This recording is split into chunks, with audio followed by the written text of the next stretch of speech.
Well, for a lot of calendar year 2018, the creepy porn lawyer was a bona fide star on cable news. CNN had him on so often, he brought a covered dish to the company picnic. Over on MSNBC, familiarity bred enchantment. They were starting to worship the guy. He's a beast. He's a beast, and he keeps popping Donald Trump and all of his folks in the mouth. John Meacham says he may be the savior of the republic. I owe Michael Avenatti an apology. For the last couple of weeks, I've been saying, enough already, Michael. I've seen you everywhere. What do you have left to say? I was wrong, brother. Sincere question. How dumb would you have to be to find the creepy porn lawyer impressive? He was such a transparent fraud, such a total con. In it only for himself. There was no question about that, ever. We told him so directly the night he came to visit us on the show. Watch. You've profited from Stormy Daniels. You've done tens of millions of dollars worth of free media on the basis of your relationship with her, and she's working in strip clubs. You're exploiting her, and you know that. Why aren't you paying her some of what you're making? Sir, this is absurd. But answer my question. Why are you rich and your client is working in seedy strip clubs? Sir, do you have any idea how much money I've earned? You're on every cable show. You're running for president now. You have no idea. Well, I know that you haven't paid your taxes. Like so many lawyers, you were taking advantage of her. And you pose as a feminist hero because you are shameless and the other channels let you get away with it. But you're an exploiter of a woman, and you should be ashamed of it. We hate to brag. Almost never do. But tonight we're going to make a rare exception. We were right about him. Today, the creepy porn lawyer was indicted on a new set of criminal charges. They allege that he defrauded, yes, Stormy Daniels. Turns out he was not a feminist hero. According to the indictment, CPL forged her signature on a letter and then used it to steal her book advance. He blew that on hotels, restaurants, and things like that. All the while, Stormy Daniels worked in strip clubs to pay her bills. The creepy porn lawyer lived luxuriously on her misfortune. Is anyone outside of cable news surprised by this? Melissa Francis co-hosts Outnumbered on this network. She's a friend of ours, and she joins us tonight. Melissa, I know you are not surprised by this, but like the whole primetime lineup on a bunch of other channels must have their jaws open. They wanted him to be president.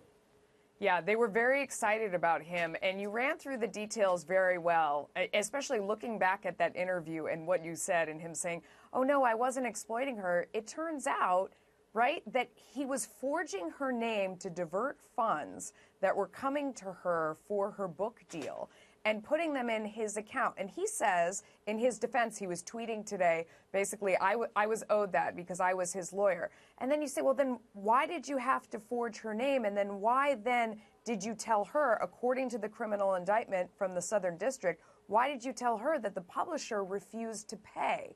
He's lying to her. He's lying to everyone to divert the money. But his defense is, I was owed it. And that's just one of the small things. I mean, when you look through the whole thing, with Nike, he extorted Nike. He waited till earnings period. This is all alleged, and according to what the Southern District is saying and the feds are saying, but they claim that he waited until Nike's earnings period when they would be most vulnerable.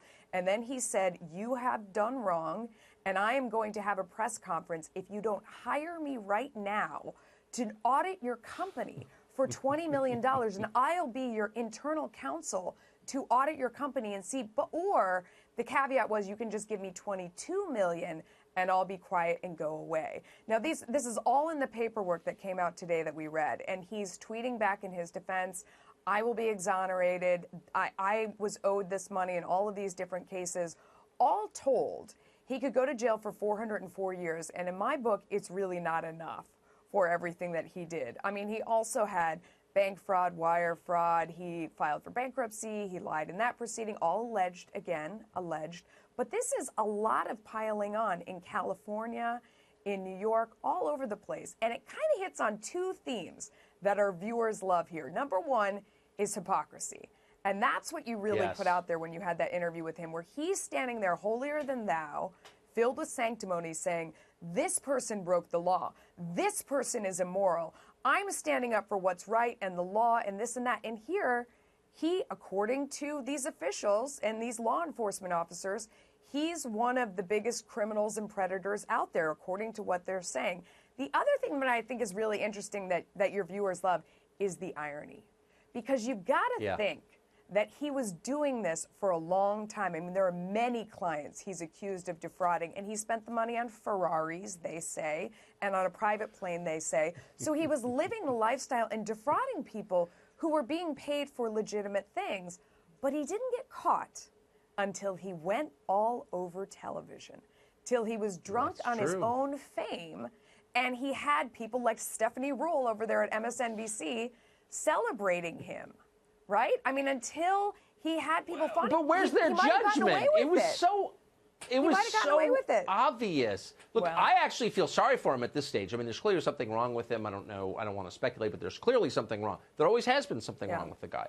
And any person who spent 2 minutes with him would know that, and yet somehow they didn't know that, these purveyors of facts. Well, you know why? Because they were doing the work that they wanted done. He was out there doing the work. Exactly. He came up with someone to go after Brett Kavanaugh. I mean, he always had Stormy Daniels to go after the president. I mean, he was doing the bidding of what the other networks wanted, I guess. Of course. So they looked past it. Doing the work of the Democratic Party. I just think it's interesting that had he not gotten drunk on his own fame, he might have gotten away with it.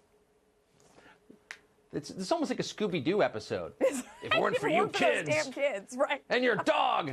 Right. Melissa All Francis, of that stuff. great to see you too. Thank you.